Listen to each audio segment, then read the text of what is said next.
Hello, everybody, and welcome to this week's podcast for the week of July 12th. I'm Jay Gragnani, and here joining me this week is Ian Saunders. And summer is in full swing here in Richmond, Virginia, as I'm sure it is across the country, with schools certainly being out, with vacations beginning to happen. Our phones have noticeably died down, as it does about this point every year in the summertime. And so what we wanted to do today, given that the first half of the year is now in the books, is provide a little bit of insight, a little bit of recap in terms of what we saw happen unfold in the first half of the year, and maybe look ahead a little bit to see how things are positioned from an indicator perspective as we head into the second half of 2021. And, one of the things that I think is important to look at, is looking at the returns of the market. I mean, the market so far this year has been very resilient on the heels of a very volatile 2020. So far, we've continued to see the market as the S&P, the Dow, the Nasdaq 100, whatever index you might be looking at, has generally continued to just push to new highs. And that certainly was the case through the course of the second quarter. As a result, what we've seen is the S&P 500 finish the first 6 months of the year with another double-digit return of, in this case, about 15%. And I say another, if we go back historically in the market, this is now the 28th time that the S&P 500 has finished the first half of the year with double-digit returns. And it always begs the question of, well, what does that mean for the second half of the year? Is that a bad sign? Is all of the return in the market being had, and the market's going to go down from here? And the answer, if you dig into some of the data, is not necessarily. And as a matter of fact, there's more of a positive skew towards positive returns coming off of a very strong, a double-digit first half of the year, to the point of 21 out of the past 27 times that it's happened, the S&P 500 has actually finished the year on a positive note. And, if you go back and you look, a number of those returns have actually been double-digit returns in the back half of the year as well. And so that is all to say that, a strong first half of the year doesn't necessarily mean we're in for a negative return for the market from here on out. The other side of the equation is that it actually has historically been a pretty good sign for the market. There have been a number of times, about 7 of those instances, where the second half of the year was negative. But again, a majority of the time we've seen good, healthy returns on the heels of a strong first half of the year. And we'll talk a little bit more about that and kind of where the indicators stand as we move through the call today. But specifically as it relates to the second quarter, one of the big themes that we saw coming into the second quarter was the fact that value in general had really come back in favor over growth. And that was working for a number of quarters now. And the second quarter of 2021, while we saw all styles, growth, small caps, mid caps, everything in the second quarter was on a positive note. However, we saw the growth trade really come back into favor, with mid cap growth and large cap growth, large cap being the best performing of all of the 9 style boxes, up about 12%, mid cap growth, as the Russell mid cap up about 11%. So both of those styles up double digits in the second quarter of the year, both up double digits on a year-to-date basis. And while small cap value remains the best performing style box on a year-to-date basis, so through the first half of this year, 2021 so far, as well as on a trailing 12-month basis, the second quarter we saw really a resurgence in the growth categories, the growth style. And that also, to Ian, really showed through in the sector performance in the second half, or the second quarter of this year. Absolutely, Jay. So in looking, like you start off initially, they're looking at the big surge in a lot of the value names, and then a lot of the kind of more value-oriented sectors also in the beginning of this year, looking at specific areas of energy as well as financials, saw a big tick up over the first several months of the year. When we ended the first quarter, we were at a position with energy in the second-ranked position, consumer cyclicals in the first-ranked position, and technology had actually begun to decline there in March and had fallen down in the 5th position as we entered the second quarter of this year. Coming in now to the third quarter, we still have consumer cyclicals in the 1st position, still have energy in the 2nd position. Energy actually saw a decrease from a relative strength perspective within the Dolly domestic equity sector breakdown, moved down to the 5th position there by the end of May, and has now rallied back with the surge in crude oil that we'll get into more here in just a bit, to be back in the 2nd position there in the Dolly domestic equity sector rankings.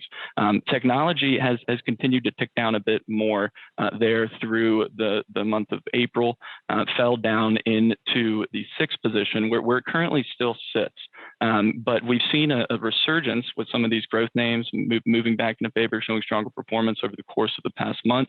That has led to some of the areas underneath the hood of technology to show some significant price increases or rallies back from low levels there toward the end of the month of May and in the month of June.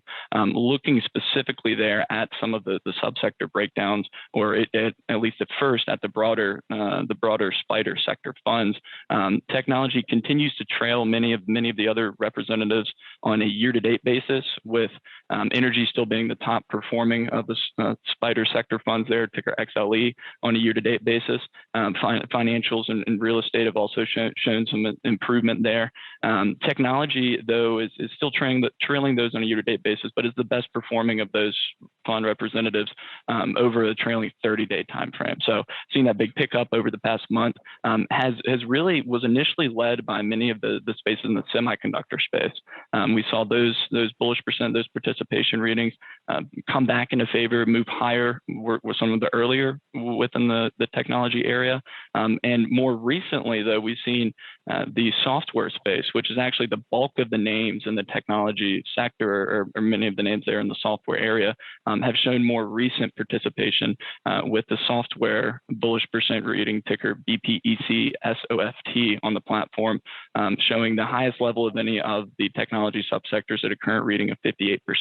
So that's indicating that 58% of the software stocks that we track on the system are trading on a current point and figure buy signal, or participating in bullish movement higher. So generally good sign to see that participation coming back into favor for the technology space. We'll continue to wait to see if we can that translates over to the relative strength perspective, leads to a pickup in buy signals in the Dolly domestic equity sector breakdown as we head down the second half of the year here. One other place that I did want to mention too that we did see some changes was with financials. The financial sector had shown a significant improvement really up until the end of May to move up into the 2nd ranked position in the Dolly tool, or in the Dolly domestic equity sector breakdown there, but has since backed off a bit with this resurgence in technology. So that dynamic there between technology and financials and energy as well will certainly be an interesting place to monitor as we head down towards the second half of the year, kind of directly in line with that value growth relationship there, Jay. Yeah, you're right. And you mentioned financials. I mean, a lot of that, probably can be tied back to interest rates, where you saw, generally interest rates over the course of the year have risen. The 10-year yield, for instance, touching 1.7 earlier this year. But has backed off in the second quarter. We saw rates drop dramatically down to almost 1.25 almost. We got to, and so that certainly probably had an impact on a lot of the financials out there. Certainly, as rates declined in the second quarter, bond prices generally moved higher as well. So, a lot of things happened in the second quarter right there. Financials is an interesting sector as being the best performing now sector over the trailing 12 months, very, very quietly. But you mentioned energy, so far this year, energy is still the best performing sector. And, a lot of that can be attributed to what we've seen in commodity prices and crude oil specifically, with crude oil prices up over 50% so far this year, adding another about 24% to that in the second quarter. Seeing crude oil prices rise to, multi-year highs, up above $75 a barrel, touching that recently, still well off the 2008 highs of $147 a barrel. But nonetheless, we've seen crude oil prices rise dramatically. We've seen, but that really has been the case for a lot of commodities.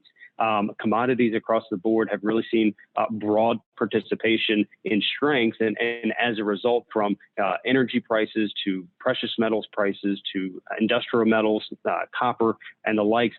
Commodity prices have generally risen over the course of the board and have done so really across the board. And similarly to what we've seen out of U.S. equities. I mean, U.S. equities so far this year, we've seen all sectors, all broad economic sectors, all style boxes are in positive territory for the year.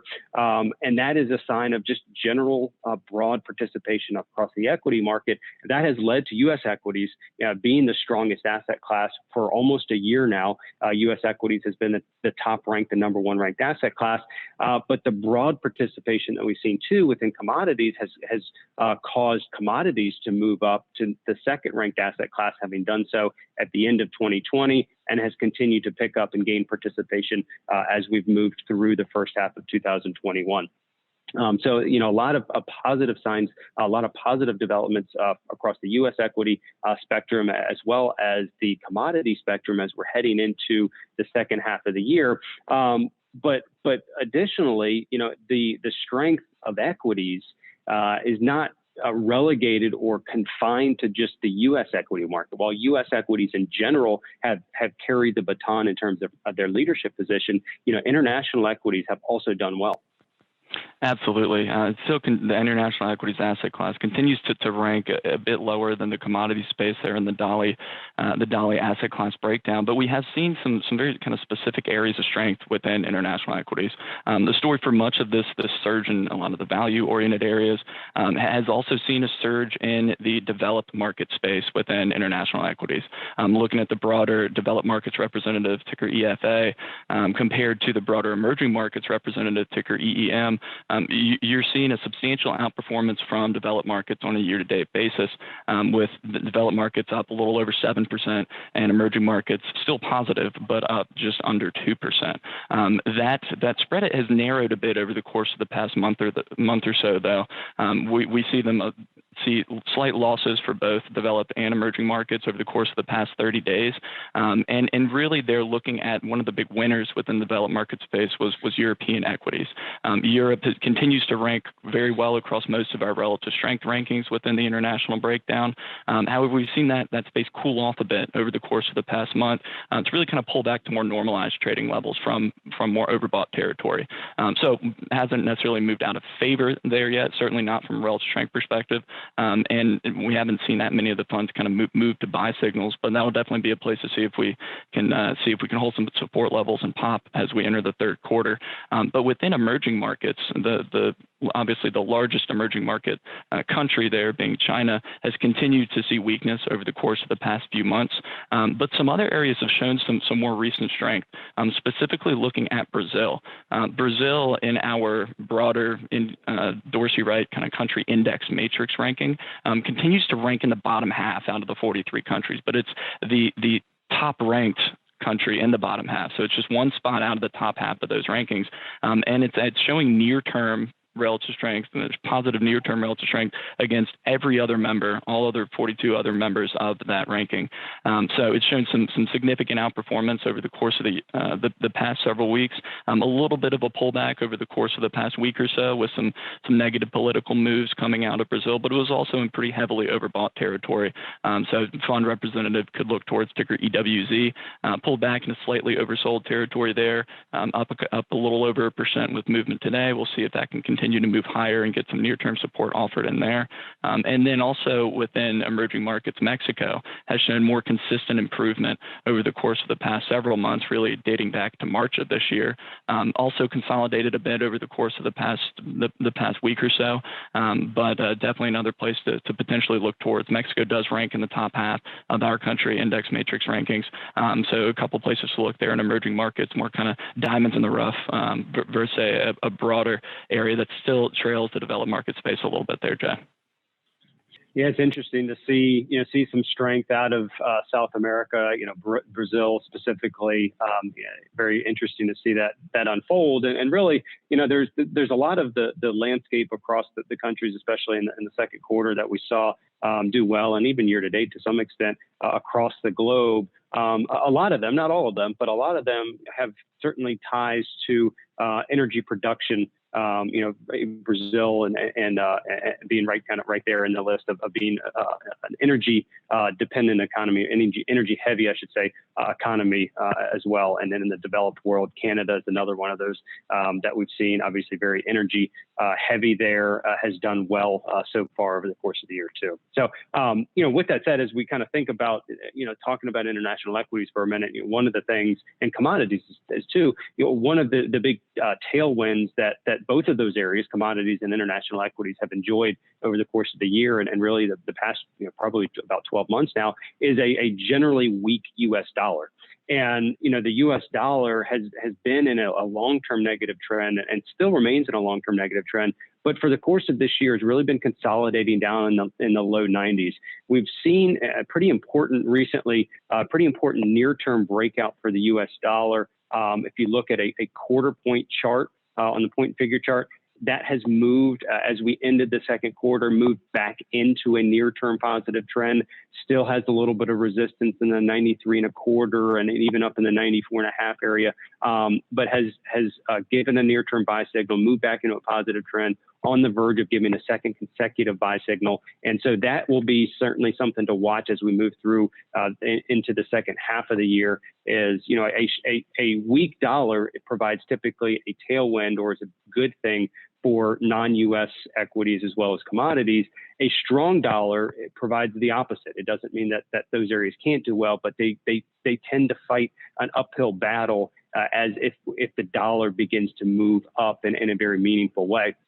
The other side of that is, while a strong dollar is not great for U.S. equities, a strong dollar is not good or bad necessarily for U.S. equities, meaning that U.S. equities can do well in falling dollar environments as well as rising dollar environments where non-U.S. equities, and there's a pretty good correlation between a weak dollar and strong international markets and a strong dollar and weak international equity markets. So, that'll be an important relationship to watch as we move forward, as we continue to move through the second half of the year. And we're doing so, again, generally with a lot of, I'll call it noise, real noise, but a lot of economic, political unrest, unease out there with, you've got news, coming out around the Delta variant of the coronavirus and the questions around economies reopening and employment numbers. And there's a lot out there that's happening. There's a lot out there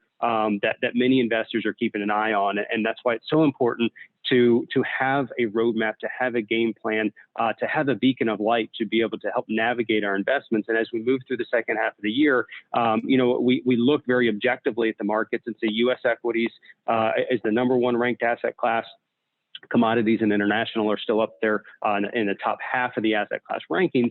And specifically for the equity markets, I mean, the indexes are still in positive trends, but it's not just the indexes. The vast majority of equities continue to trade in positive trends today, and that's another positive sign for the market. Specifically for the S&P 500, that number is about 85% of stocks are still in positive trends today.